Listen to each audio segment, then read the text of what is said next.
అది కాదు మనిషిని పట్టుకొని నడతారు ఏంది మనిషిని ఎవరినైనా తిట్టుకుంటూ వస్తున్నారు ఆటో వాళ్ళ తప్ప పక్క వీధిగానే 5 రూపీస్ అంటాడు మన మీద అనగానే రేటు పెంచుతాడు ఇది వాళ్ళ అలవాట మన ఏర్పాట వాడి అలవాటే బాబు ఏమంటాడు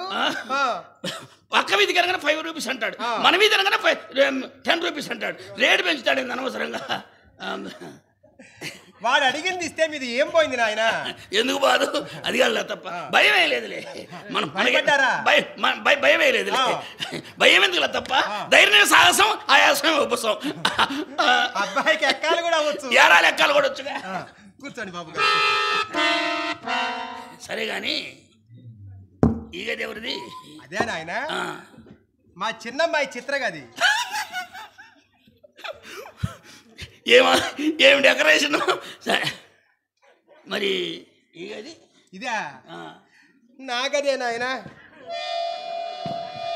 ఇలా బూజు పట్టించామే ఏది వాడకం లేక రోజు మేళానికి రావటం వెళ్ళి రావటం వసారాలో పడుకోవటం అసలు ఆ గది తలుపు తెరిచే వీలే లేదు అందుకే బూజు పట్టిపోయింది నాయన ఎవరో ఒకళ్ళు పెడితే తాళం తీయించకూడదు ఎవరు వస్తారు నాయన వానలు పడుతున్నాయి చెమట పోస్తుంది ఎవరిని పిలిచినా కూలీలు రావంటున్నారు అదిలే తీసేవాళ్ళు లేరు సరే కానీ ఈ గది ఇదే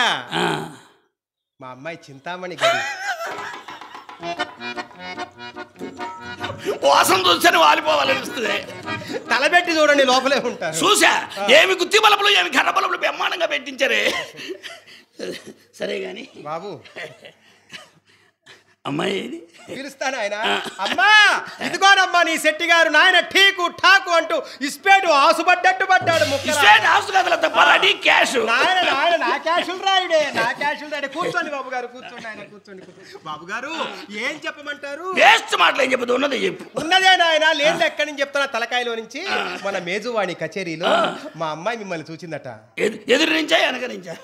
పిచ్చి మాటలు మీరు అట్ట కాదులే వెనక నుంచి అయితే ఎవరైనా ఒకటగానే కనబడతారు కొండకు సట్టు పట్టినట్టు ఎదురు నుంచి అయితే చూడగానే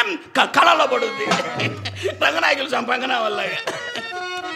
మేము మీ వెనకందుకుంటాం బాబు మీరు మా ముందు కూర్చుని ఉంటే చక్కగా మేము నాట్యం ఆడుతూ ఉంటాం కానీ మీ వెనకాల మేమెందుకుంటాం బాబు సరసుడ దరి చేర